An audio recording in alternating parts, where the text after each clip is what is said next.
Welcome to Built to Go, a van life podcast. I'm your host, Jeff Wagg, coming to you from the College of Curiosity. This time it's episode 257, and we're going to talk about the ultimate first aid kit for van life. This is a big project that I am not qualified for, but you know how it is. We're also going to talk about multi-tools, which one to pick, and maybe you should have more than one. A product review of a very interesting thing to stop bleeding, and a tale from the road involving a neighbor and a moose, which is often not a bad combination. Hey folks, welcome back. Thank you very much for listening once again. I am happy to be here with you. I have been working on this podcast for almost a year. What is the proper stuff to have in a first aid kit if you're going to head out there on the road and be self-reliant? I mean, you could be in a remote location and not be near any kind of emergency resources, or maybe you don't have cell phone signal or whatever. So you have to be more self-sufficient, and that would require you to be more ready to render and receive first aid. Let's face it, if you go out and buy a first aid kit, you're going to get a box or a bag filled with Band-Aids, a few little ibuprofen tablets, maybe some tape, and some plastic scissors. I mean, they just don't come with much stuff. And to get any of the ones that are actually useful, you have to spend hundreds of dollars. And so I thought, well, what if we just worked on this and figured out what we actually need? What are the problems we're going to encounter, and what are the things we should bring with us in order to meet those problems? And the first thing we need is an understanding of what first aid is. It's first aid. It's aid that comes first. It is not meant to cure. It is not meant to do anything other than get somebody stable so that they can proceed to the next phase of whatever course their treatment is. If it's a headache, your first aid may be to take some ibuprofen, and that might be the end of it. But some other things, first aid is merely stopping the bleeding so you don't bleed out before you can get to professional help. They're very different things. And so I focused on that. This first aid kit is for emergencies, and it is meant to stabilize someone such that they can receive professional medical attention. Now, obviously, I am not a doctor. I am not a trained anything. Really, the only certification I think I've ever had was to dispense propane, and that is long expired. So take everything I say as a friendly person offering you some ideas, because that's all this is. Anything I say that sounds interesting, you should verify with a medical professional. That said, I did check all this stuff as well as I could, and I tried to use reliable medical sources. What do you think is the very first thing that should go into your first aid kit? And I'm going to give you a big hint. It doesn't go in your kit. It goes in you. Yes, folks, that's right. It's training. You can have all the tools in the world, but if you don't know how to use them, they're not much good to you. I mean, you can give me all the tools in the world to build a rocket ship, and I might be able to build something, but I'll bet that rocket won't fly. And I'll have a resource recommendation for a good source later in the podcast. But you should know that there is the regular first aid training that you can get that's just general all-purpose first aid training. And then there's a specialized first aid training for the wilderness that deals more with things that you will encounter in the wilderness, such as animals and falls and alkaloid poisonings and things like that. And it's probably the one that best fits van life. It's the one that's going to understand that you're isolated, because most of first aid is, call 911. I mean, that's the biggest part of all first aid. If you don't have that option, you need to go to a next step, and the wilderness first aid training will get you there. Second thing you want to get, and this can go in your first aid kit, is an emergency number list. Now, these numbers obviously vary by country. I will only give you the U.S. ones here because I don't know where you are, but there are probably similar numbers in the country that you're in. The first is poison control. U.S. poison control is 1-800-222-1222. You can call that from anywhere in the U.S. somebody will answer the phone and give you information about poisons. Of course, there is general emergency 911. That is the number here in the U.S. That should work just about everywhere from every device that can make a phone call. In other countries, it might be 999. It depends. Find out. And then another line to put on here. No, seriously, you should put this on here because it's just important to know about, and that is the mental health support line, suicide hotline, whatever you want to call it. It's when you're having a mental health issue. It does not have to be suicide. It can be anything. If you're just feeling very sad or confused and you just need someone to talk to, there are people who will talk to you anonymously, non-judgmentally, and without any cost.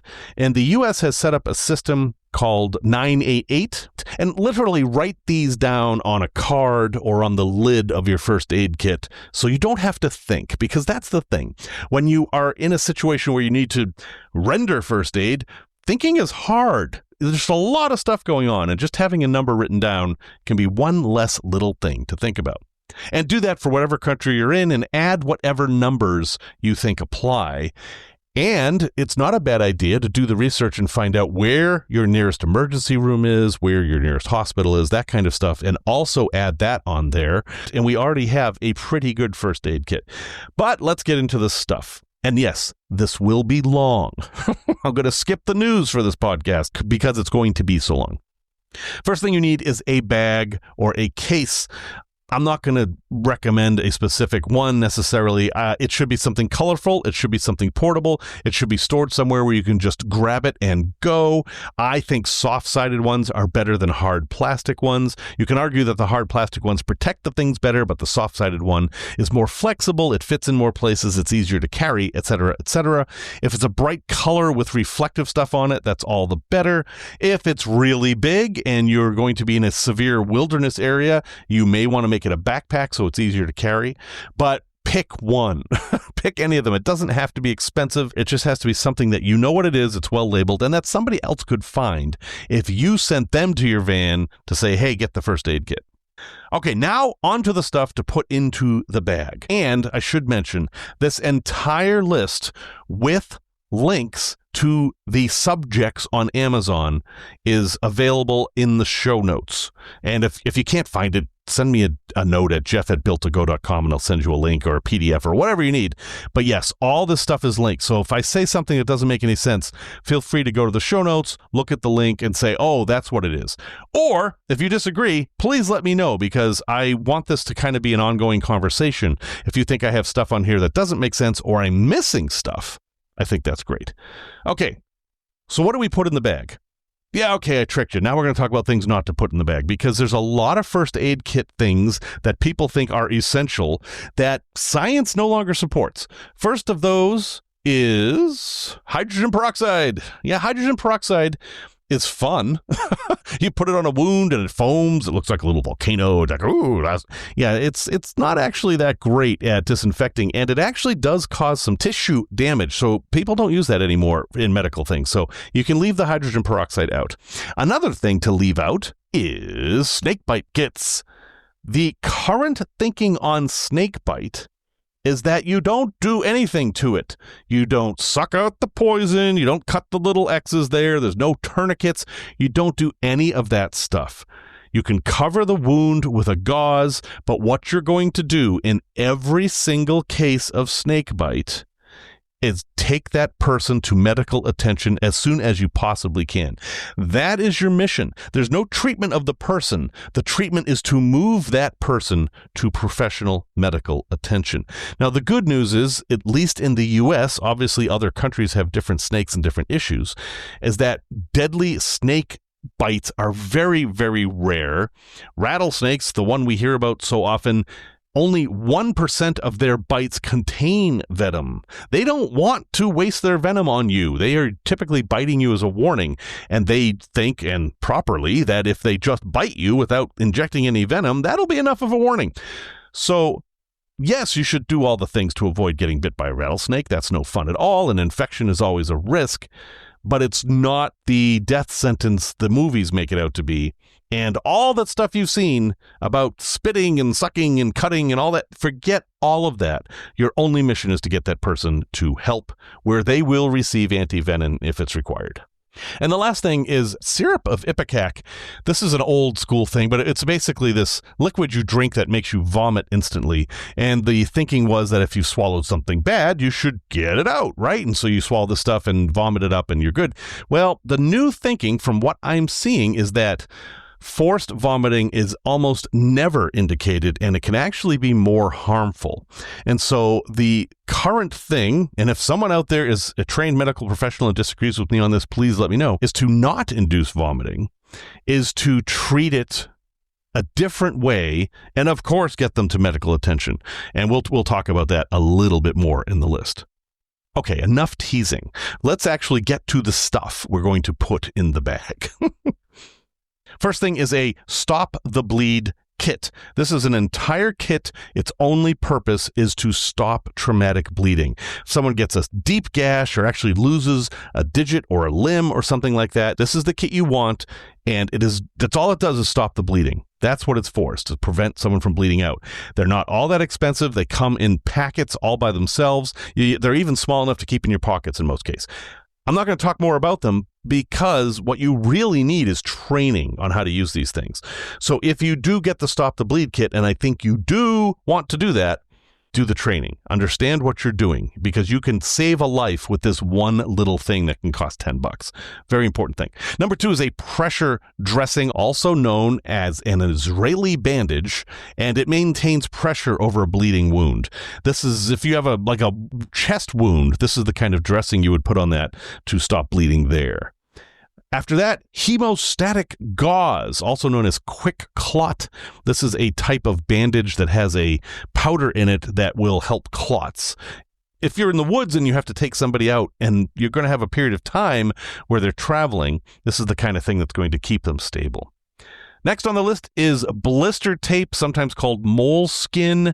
This is to help prevent blisters and to help cover blisters. Carefully read the directions once again. And that is high on this list, not because that is a life or death thing, because it is such a common thing and it can be debilitating. If you hike into the woods 8 miles and you get this huge blister, well, then you have to hike back 8 miles with that blister. And this stuff can help you get past that. Next is burn cream. Burn cream for minor burns. This is more of a comfort thing than anything. And there's some debate over whether you should use it or not. But I included it here because comfort is important. And you can use any minor burn cream. Don't worry about the antibiotic stuff. It's really not about that. It's more about comfort and providing a protective layer. And you can also use this for sunburn too. The sunburn stuff tends to be stuff that disappears, but we're living in the woods here. We don't really care about aesthetics as much. So I wouldn't even bother with the sunburn stuff. I would just stick with regular burn cream. Next is medical paper or silicone tape. This is a kind of tape that is hypoallergenic. I mean, you can put it on your skin. It sticks well. It's easy to take off, and you would use that to put the gauze on. And then you want another kind of tape, like a heavy-duty cloth or waterproof tape, to hold bigger things on. For example, you might put gauze on a wound, use the paper tape to hold it onto the skin, and then maybe tape up a plastic wrapper around that to keep rain off of it or whatever, and you'd use the heavier duty tape for that. You'll find a need for it. Just make sure you have it. Next is cotton swabs, like Q-tips, although the medical ones are better, the ones that are made out of wood. It's a wooden stick with a cotton swab. Those have a whole bunch of uses, such as applying said ointments, and you can actually use them as fire starters too. So, hey, why not have them do 2 things? Next is heavy-duty feminine pads. Now, these would not be for menstrual use, but hey, if you needed them for that, that's fine too. No, these would be mostly to absorb bleeding and other bodily fluids as necessary. It's a good thing to have, and depending on your situation, you might apply that directly to the wound. Again, that's part of the training thing. A flat style instant cold pack. You snap it or break it or shake it up or something and it gets really cold. A flat style one is pretty small. They have a shelf life of a few years. I would throw one in there just for comfort's sake. Comfort is kind of important. It's not just all about surviving. There's mental health involved, and comfort can help ease mental health challenges. So I would recommend throwing a couple of those in. Sterile gauze pads, of course, you're going to have a whole bunch of sterile gauze pads, of all different sizes. And that's the one thing that all first aid kits come with. And then an irrigation syringe. Because of the association with drug use, etc., the ones you can buy tend to have a tip that's curved and you can't attach a needle to it. It doesn't matter. You can use any one you have. The needle ones are fine, but the point is that this will give a way to wash out wounds or teeth or whatever, eyes even, whatever you need to wash out. This is a great way to do it. Next, some antiseptic wipes like benzalkonium or chlorhexidine, not alcohol. So you would use these for wound wipes, and alcohol also works, but it has two problems. One is that it hurts like hell, and the other is that it can actually damage tissue a little bit. I wouldn't be shy about using an alcohol wipe, but this stuff's better. Okay, then some hydrocolloid bandages. So these are like Band-Aids. I know that's a brand name, but they're Band-Aids, but they're not made out of the same stuff. They're kind of made out of a rubbery stuff, and you put them over a wound, and the wound stays moist. It's a fairly recent thing. I mean, maybe 20 years recent, and it's really good for wounds that you don't want to air out. You really want to protect them. So get some of those too. And then, of course, you get the normal Band-Aid adhesive bandages as well, because there's always uses for those. A whistle. Yeah, that seems strange, right? Why would you have a whistle in a first aid kit? Well, there's a lot of reasons. For one thing, you can use it to whistle, and if there's somebody who is semi-conscious, you can see if they hear the whistle, and that can be useful. Also, it's a great way to call for attention. So if you're treating somebody and you need more help, you can use that whistle to try to call for more help. Very cheap, very small. Link in the show notes again, but you want one of the little loud ones. A disposable thermometer. I went back and forth on this a lot. A thermometer is good because you want to see if somebody has a fever or not. And the digital thermometers are the standard these days. That's what folks use, but they have batteries in them. And I didn't want to put something with batteries in it in the first aid kit because batteries wear out, they corrode, etc. So I looked at the put them on your forehead thermometers, and they're terribly inaccurate. So I found these new ones. They're nano dot thermometers, and they come in packs, and they're single use. You take it and you put it under your tongue, and then you pull it out and you read it. And you basically read the dots, and it tells you the temperature. These have a good shelf life. They don't need anything. They just work. The only trick is that the reading only lasts about a minute. So after you take the reading, you should either write it down or take a picture of it because you won't be able to go back and look at the thermometer and see what it said. Next is a scalpel or a razor blade or something like that. You just never know when you might need to cut something. Scalpels are easy, and they sell disposable ones on Amazon. That's not a bad way to go. A stainless steel sewing needle. There are times when a needle is useful for popping blisters, which you should only do under very specific conditions. Generally, you don't want to pop a blister, or removing splinters or things like that. The reason you want a stainless steel needle, and we're just talking about a sewing needle here, it's nothing fancy, is that you can sterilize it by holding it over a flame. Next, a first aid guide. Yeah, you want a book, and you should read the book before. At this point, when it's in your first aid kit, it should only be for reference, like if there was a picture or, you wanted to make sure you were doing something right, you should have already read the book. But the one I'm going to recommend is Mayo's Wilderness First Aid book. It's the right topic by the right people, and I think that's a good choice. It's not very expensive. So go ahead and get one of those and throw it in the first aid kit. And this is a little strange, but I do think it's true. A small compass. I found a great little compass carabiner on Amazon. It's only a couple bucks, and it's fairly accurate. I mean, it just has to point north. The reason you want this is in case you are in a wilderness situation and you're trying to figure out where landmarks are or whatever to call in help. Knowing where north is, if you're talking to a responder, can be very useful. There's a mountain. Where's the mountain? It's over there. No, you want to say it's to the north or northwest of where I am. Magnetic north, of course. Little, tiny, inexpensive thing to throw in there. A tick remover tool, also known as a tick key. I would call this optional because they do it the proper way, which is grabbing by the head so you don't squeeze on it and get all that stuff in you. They're easy to use. However, it's an extra thing that you may not need. I mean, it depends on what kind of camping you're doing. If you're heading into heavily tick-infested areas, sure, tick removal tool makes sense. But if you're camping somewhere that, just doesn't have any ticks, well, it might be a waste. A CPR mask, which is basically a one-way valve. This is a rescue breathing tool. It prevents you from having to put your lips on someone else's lips, which, you may not want to do, depends on who it is and the circumstances. And this is a little bit more protection. However, it does require training. So this would require CPR training. So you can throw one in the kit, but if you're going to go that far, you really should take the next step and learn how to use the thing. Some sterile eye wash, which is just saline solution. You're going to want a bottle of saline in there in some form, and one of the uses would be for eye wash. That would be a very common use. Some trauma shears. Don't get excited about getting the foldable ones or anything like that. Just get a good, solid, sturdy pair of trauma shears. They're not that expensive. You don't really want to get the plastic ones with like the razor blades. You want decent trauma shears. Next time you run into a paramedic, look what they have, and you'll notice that they're just regular old trauma shears.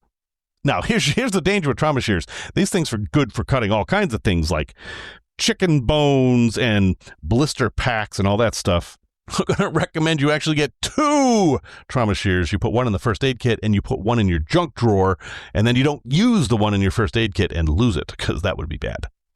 Some tweezers. In fact, I recommend you get a set of tweezers that has really fine tip and really flat tip, and that's great for ticks or splinters or whatever. Definitely want to have that. Not very expensive. Acetaminophen, also known as paracetamol. Tylenol is the brand name. It is another pain reliever. In fact, I'm going to recommend 3 different pain relievers to have in there. You should have ibuprofen, acetaminophen, and naproxen sodium, which is sold as Aleve in the US. They're all slightly different and better at certain things, and some people react differently to each, so you might as well have all 3. It's not very expensive.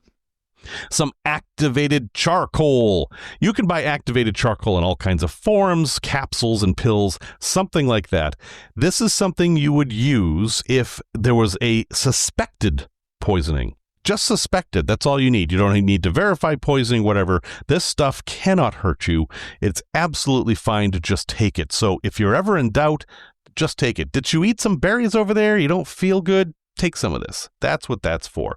And then seek medical attention as well. So zinc oxide diaper cream.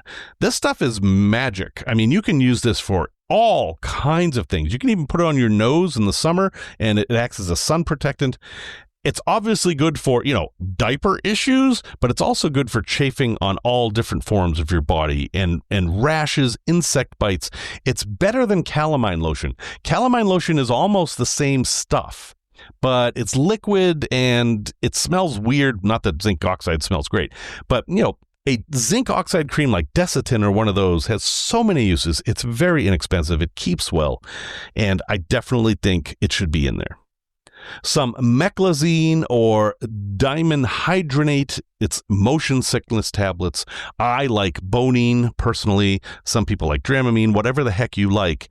That stuff can be very, very good to have if somebody's undergoing motion sickness. It does make you sleepy, but it's better to be sleepy than motion sick. Some antacid tablets, because a lot of times heartburn can be very, very severe. I mean, it's not a minor thing. It may not be that dangerous, but it feels dangerous. So Pepsid AC is the one I like, or the generic of that. It's famotidine, and it also has a pH buffer in it, and those 2 actions work really well for me. I would always have some of those with me. I'd put some in the first aid kit, and I'm going to have some just in my toiletry kit too, because that's good stuff. Some oral rehydration salts. So this is like powdered Pedialyte or something like that. If somebody is out working hard on a hot day and they're sweating profusely, this stuff might help them feel better if they start to get a little woozy. If they are out on a hot day working hard and they stop sweating, well, that's heat stroke rather than heat exhaustion. That's a whole other thing, which you will read about in your first aid guide. Loperamide, which is more commonly known as Imodium, is an anti-diarrheal medicine. It is a good thing to have with a caution. So as somebody who travels a lot, I do travel with this stuff, but I never use it unless I absolutely have to. When would I absolutely have to? Well, if I've got a plane I have to board and I'm having an issue, I might use this. The reason you don't want to use it is that it will prolong your discomfort and illness. that condition is designed to purge your body from something bad, and this stuff prevents that. So you don't want to just take it anytime you're feeling a little, shall we say, loose. You want to very tactically take it only when you do not have ready access to facilities and you have to do something like travel. So good to have, but don't go crazy with it. Hand sanitizer, yeah, okay. Make sure it's at least 60% alcohol. If it has citric acid in it, that's even better because that has some indication of fighting norovirus, although apparently people are fighting about that. Some nitrile gloves. Nitrile, not latex. Some people are allergic to latex and it rots. Nitrile is the medical glove of choice. Remember sizes. It comes in different sizes. If you have little hands or big hands, make sure that you accommodate for those. Finger cots, which, let's face it, are little tiny condoms that you can put on your fingers. All kinds of uses for those. Definitely have those. And while we're talking about that, I would also recommend some non-lubricated condoms. Just some plain old Trojan condoms, no lube, receptacle end, doesn't really matter. These are useful for so many. Yeah, I know they're useful for some particular things. And hey, that's not a reason to not have them too. You understand. But for medical things, there's a lot of other reasons too. You can fill them with ice and make an ice pack. You can fill them with water and have an emergency water bag. You can cover fingers with them or toes. You can do all kinds of stuff. It's a very, very stretchy, impermeable rubber that can be used for a lot of things. So they're a good thing to have. You can actually make tourniquets out of them too. You can cut them or just twist them and make little ropes out of them. But have them and then learn how to use them, or vice versa, but do both. Diphenhydramine, also known as Benadryl, is, for allergic reactions, this can be pretty good stuff. You definitely want to read about it and how to use it. Some people are allergic to it, and it's illegal in some countries. In the U.S., it's fine, but apparently, last I heard, in Germany, it was illegal, as well as some Asian countries, so you have to be careful of that. And it will make you sleepy, and some people don't like it. I am not a fan, but if I was reacting badly to a bee sting, for example, even though I'm not allergic to bees, sure, I would take some just as a precaution. Hydrocortisone cream, yeah, okay, it can help with some stuff. Long-term use is not a great idea, but if you're having some kind of inflammation, hydrocortisone can get it down, but it won't necessarily treat the underlying problem. But it's not a terrible thing to have. Ibuprofen, another pain reliever. That's my go-to. That's what works for me. So absolutely have that on hand.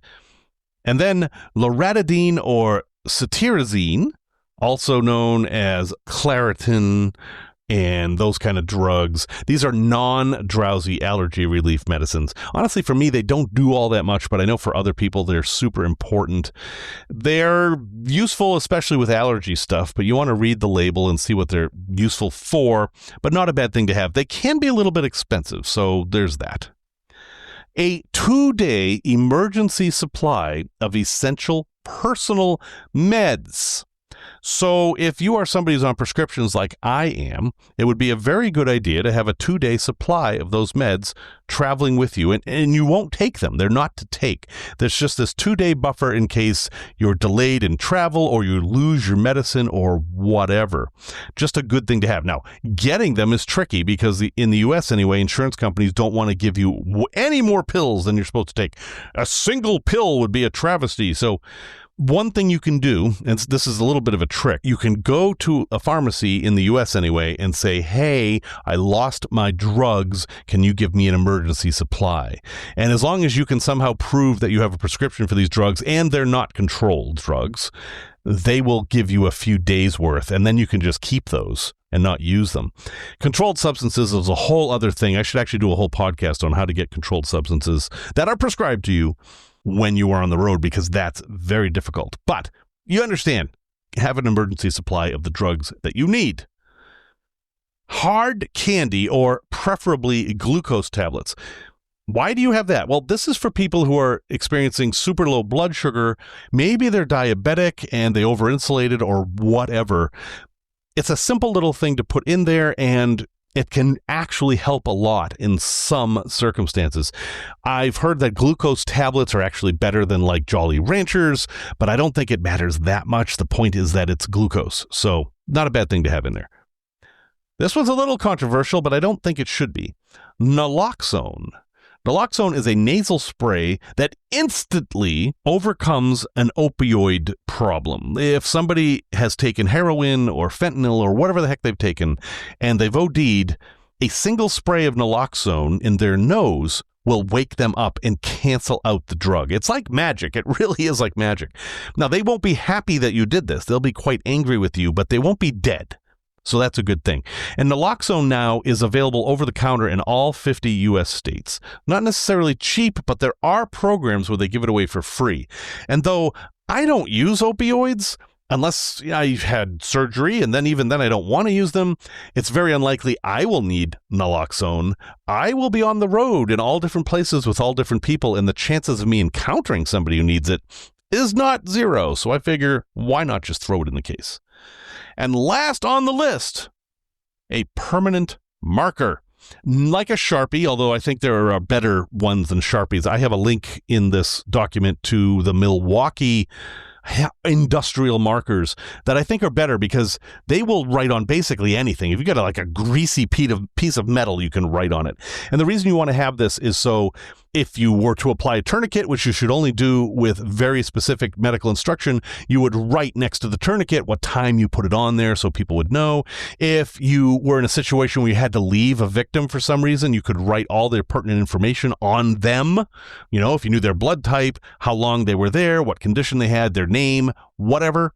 It's just a good thing to have because you never know what you're going to have to write down. Whew, that's a lot. And it's going to be a fairly big bag if you buy all that stuff. And I'm not suggesting you run out and buy all that stuff. Those are ideas for things you should have that you should tailor to your situation. You may notice that I didn't mention antibiotic creams like Neosporin and things like that. And almost all the first aid kits come with that. Well, that's because they're not recommended anymore. No, believe it or not, despite the commercials and how common they are, antibiotic creams really aren't that recommended. In fact, petroleum jelly, individual packets of Vaseline, for example, would actually be better. So, you know, I am not a medical person. I'm just somebody who tries to pay attention. You have to form your own opinions on these things.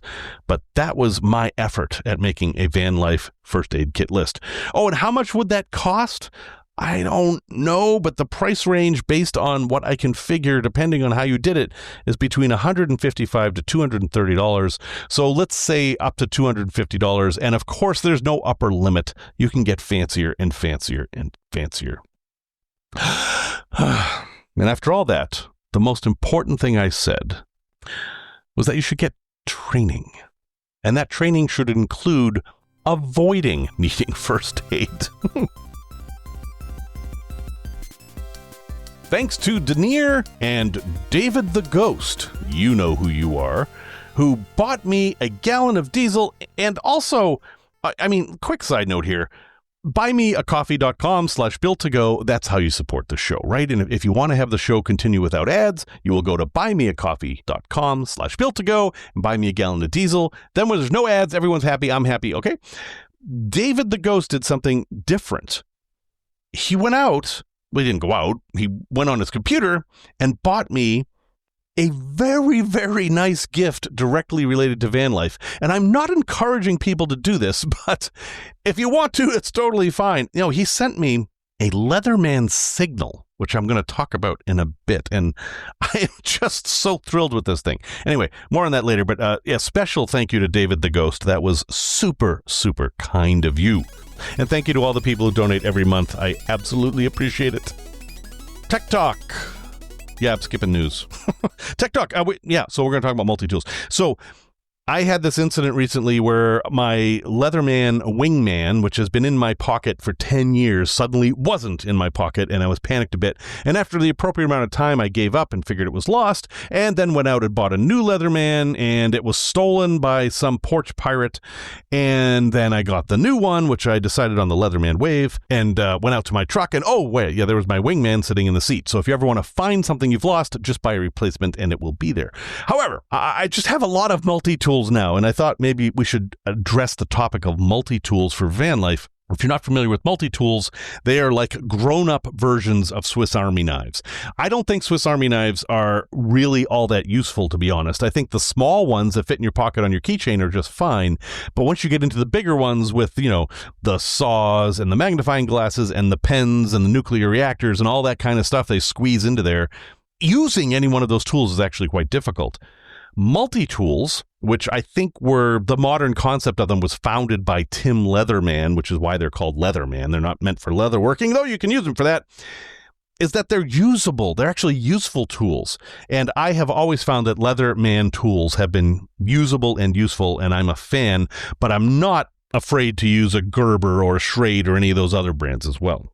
I did talk about one a couple weeks ago that was kind of a knockoff Leatherman, but I just want to talk about Leatherman now. I now own a Leatherman Wave, a Wave Plus. They've updated it. I had the original one many years ago, and the Leatherman Signal, and of course my Wingman, which is now in a drawer.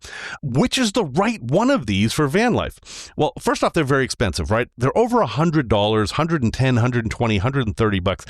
The newest one is a $230, I think. The new fancy one, the Leatherman Arc, A-R-C, is $250. I mean, it's a really interesting, nice tool, but it starts at $250. You can actually pay more than that for it. Now, to be fair, that fancy Swiss Army knife I was talking about that has every last thing on the planet, it's $412. But I mean, to me at this point, you're dealing with something that could get lost, and it's also something that the TSA could take away from you if you leave it in your pocket by accident, which has happened to me, I think, 3 times. So how much money are you willing to invest in this? And the answer is you should invest as much as you can, such that you will use the tool and not be afraid of losing it. And that's a tricky balance. Now, for me, I have carried a Leatherman in my pocket since 1995. I always have a Leatherman with me. People will ask me, well, what do you need that for? And often I have a chance to show them as I repair something that's broken for them. Or there was the time I had a kid in the hospital and there was a lot of waiting around, and I took my Leatherman and went into the waiting room where there were a bunch of toys and repaired all the toys with my Leatherman. I mean, I think with my Leatherman now, when I see a problem, my brain goes right to Leatherman rather than, oh, how am I going to fix this? I'm a big fan of these things, and that makes me probably a bad person to talk about them realistically. But which one do you want? Well, you have to ask what you want it for. There's so many different Leatherman tools now that you get to optimize for what you want. So for me, and a lot of people agree with me, the Leatherman Wave Plus is a very good everyday carry tool.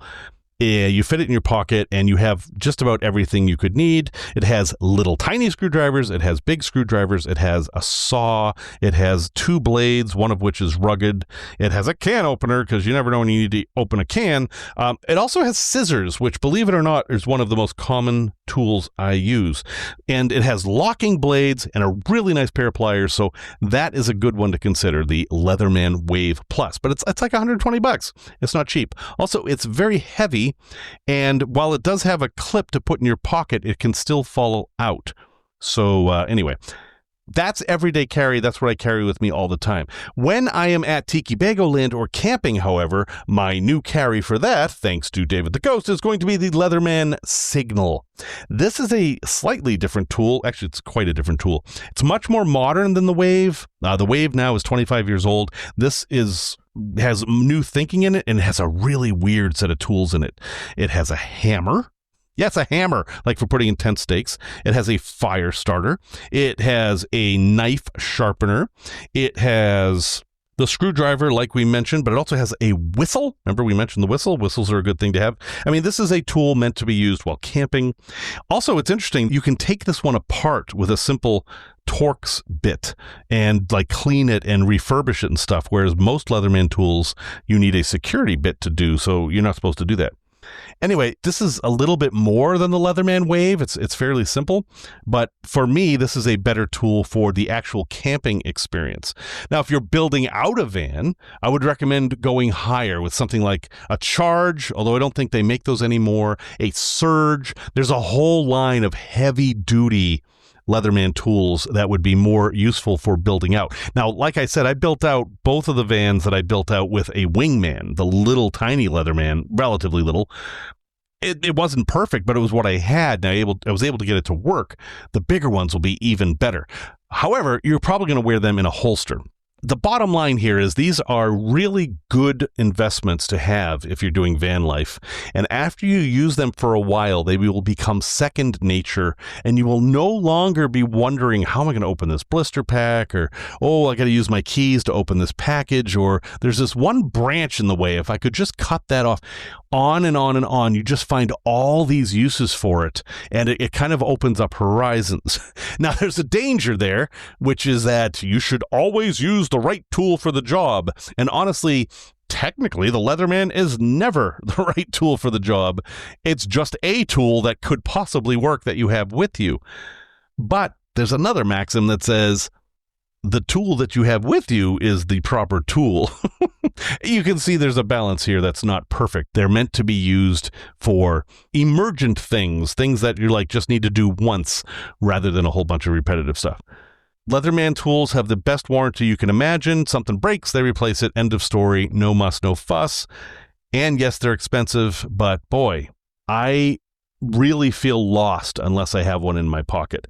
And so I will have a link in the show notes to the whole big broad range of Leatherman tools that you can look at. Watch some YouTube, look and see what you might need. But I'll tell you what, if you are going to give a gift to someone and you want to make them smile, a Leatherman multi-tool might be the best way to do it. It certainly worked for me. Product review. Why didn't he do the Leatherman for the product review? I don't know, because it was a bigger topic than I wanted to do for the product review. That's why. And instead, I have this other weird thing I wanted to talk about, which should have been in the first section because it's an emergency device. This is the Clozex Emergency Laceration Closure. And this would be better in a visual medium, but it's what I got. So Clozex is spelled Clozex. Yes, I will have a link in the show notes. This is a brand new way to close wounds. Okay, so imagine a big wound on someone's leg. It's not going to close on its own. It's bleeding. You've dealt with the bleeding. Now you just want to close it so you can bandage it properly. Well, what would you do? And I can think of 3 ways to close a wound that work more or less. One is to simply try to tape it closed with steri strips, which basically tape to close wounds, or something else. Or you could use super glue, believe it or not. Cyanoacrylate super glue is often used to close wounds, and that might be something you want in the first aid kit too. Or you can do stitches. If you're making a movie about it, well, heck, you're going to have somebody stitch that up with no anesthesia. And if he's a big tough guy, he's just going to take it oh, that's no big deal. Yeah, you're sticking this needle in my leg, but it doesn't hurt at all. Yeah, all right, it hurts, and heck, if it hurts, it's okay to say, ouch. This, however, this new thing, this Clozex thing, doesn't hurt. And it looks like it's more effective. It's really hard to describe, but imagine 2 pieces of clear, thin plastic tape that are shaped like hands, squared hands with no thumb, and the fingers of the hands interlace. Okay, you got that? So you have interlaced hands. It's a sticker. You put it on the open wound, not the closed wound, the open wound. And then there are tabs on the fingers. And when you pull those tabs, the fingers go towards the opposite hand and grab and close the wound. And then you put them down and the stickers on the tabs hold it in place. That's the best I can do for an audio description. If you click on the link in the show notes, you can actually see how these things work. But wow, folks, you don't even need much training for these. A really big wound could be closed securely with this new fancy Band-Aid, I guess. Now, I've not tried it. I can't really speak intelligently about it. I did do the research I could, and people seem to like them. I think it would be an excellent thing to put in your first aid kit. The only reason I didn't say everyone has to have this in their first aid kit is because they're expensive. I bought a box of them, a whole box. It's $25. That came with 2. Yeah, it came with 2. So while that's, it's going in my van's first aid kit for sure, that makes them expensive that you're even hesitant to try them. And I think that's too bad. I wish they were a bit cheaper. When you look at them, they're just plastic. Must be a copyright thing or whatever. If you're somebody who's even a little squeamish about this and you don't like the idea of sewing up somebody's wound, for example, this might be a thing to have, and you should at least take a look at it because it's a pretty cool thing. So, link in the show notes. It is the Clozex Emergency Laceration Closure, and I think it looks pretty good. Tales from the road. So when I lived in Utah, I had a neighbor. I know that's shocking, but the second place we lived was a house on Lincoln Street, just north of Sugar House. I think it was like 1300 or something like that, if you're familiar with the area. Anyway, it was suburban Salt Lake City. And we lived in the basement, and it was a very affordable apartment that was actually fairly nice. And we had a neighbor upstairs, and the neighbor had a car. I had a motorhome because I'm a freak. And one day the neighbor's car came back to the place, but it was wildly messed up. I mean, he had clearly had an accident. He didn't drive it there, by the way. It was dropped off at our house. He had clearly had an accident, but I could not figure out how this accident happened. If he'd hit a pole or another car, you kind of know what that looks like. But what was wrong with his car was that the hood was smashed in like a cereal bowl, and the windshield was smashed out, and the roof was caved in like a V shape. So I'm like, did a rock fall on this or whatever? My first thought was, why did you bother bringing this home? Because this thing's totaled. This is never going to drive again. But he thought he could make it drive again. And so I'm looking at all this, and there's all this liquid leaking out of it. And I look kind of like underneath, and I notice that there's this massive hunk of metal hanging from the bottom of the car that's touching the ground. And I'm like, what is that? He's like, oh, that's the engine.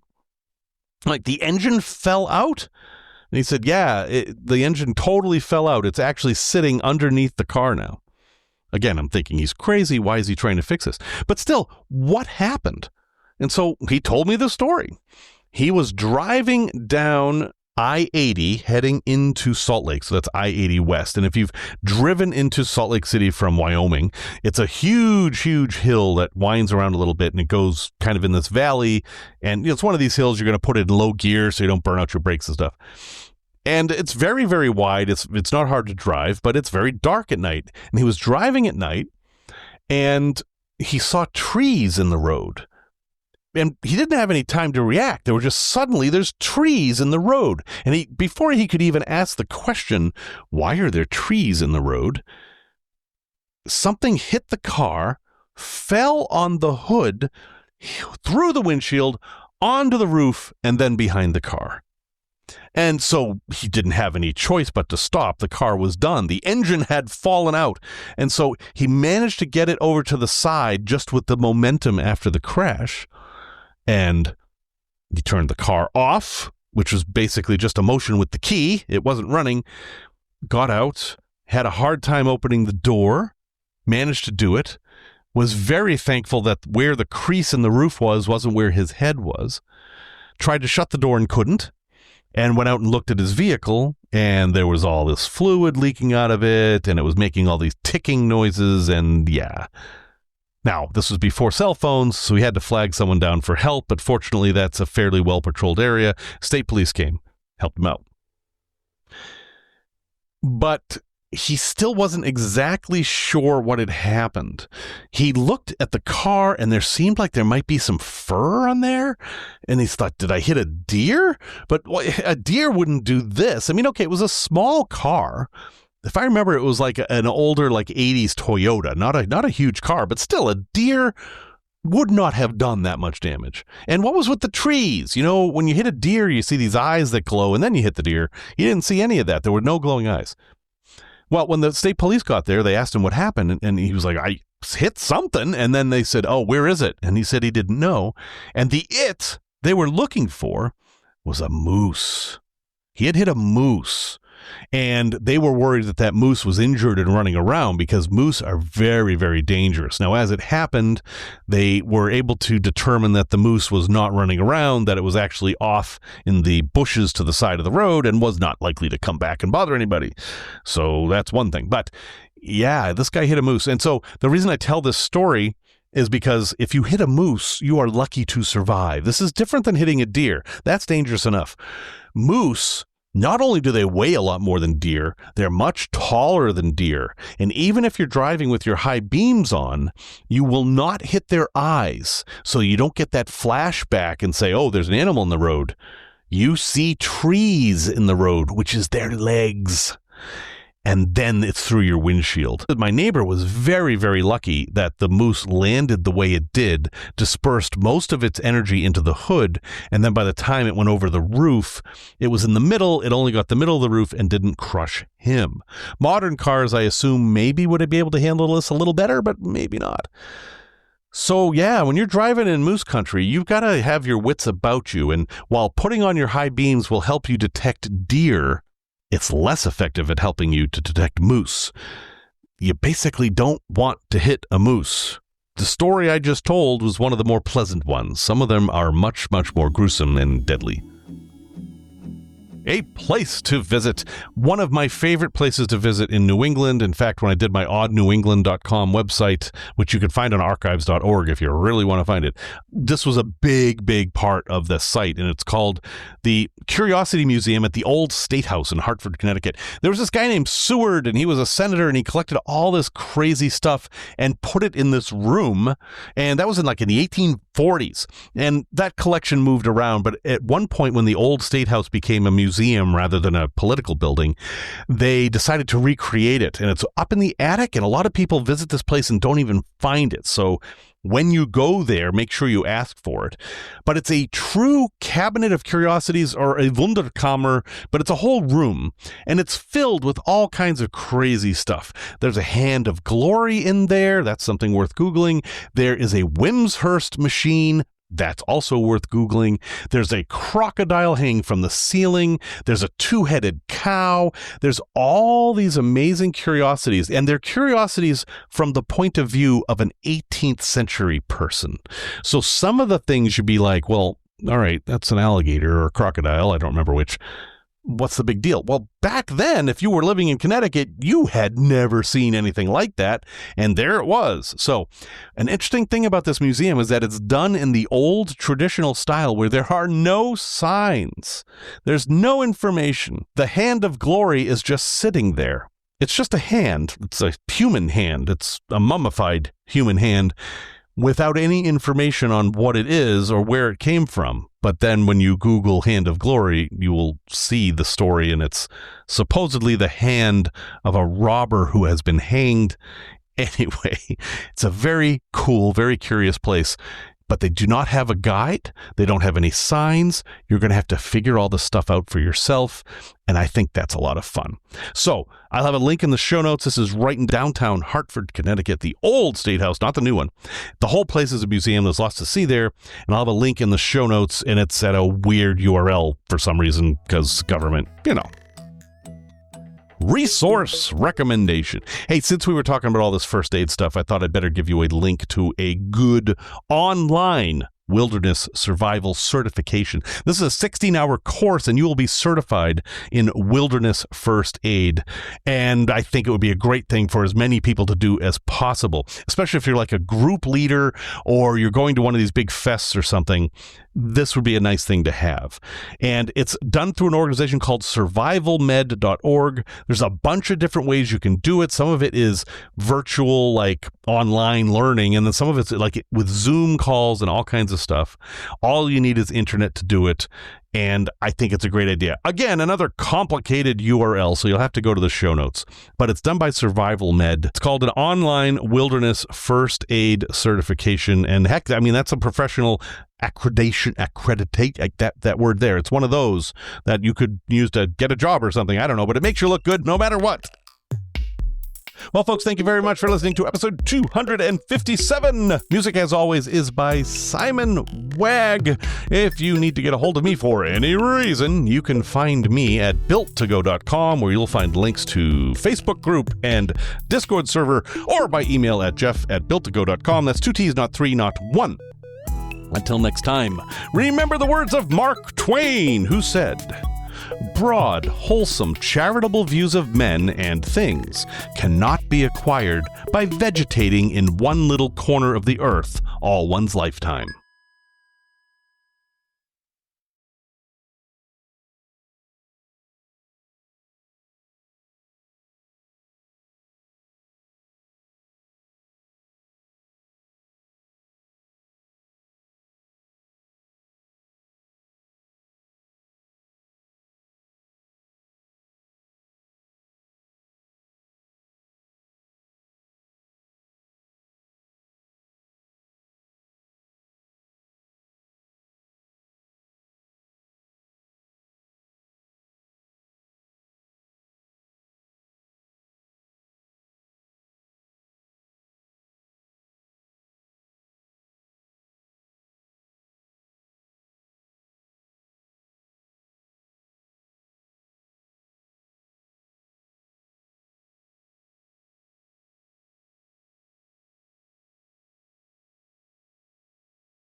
also known as Jesus.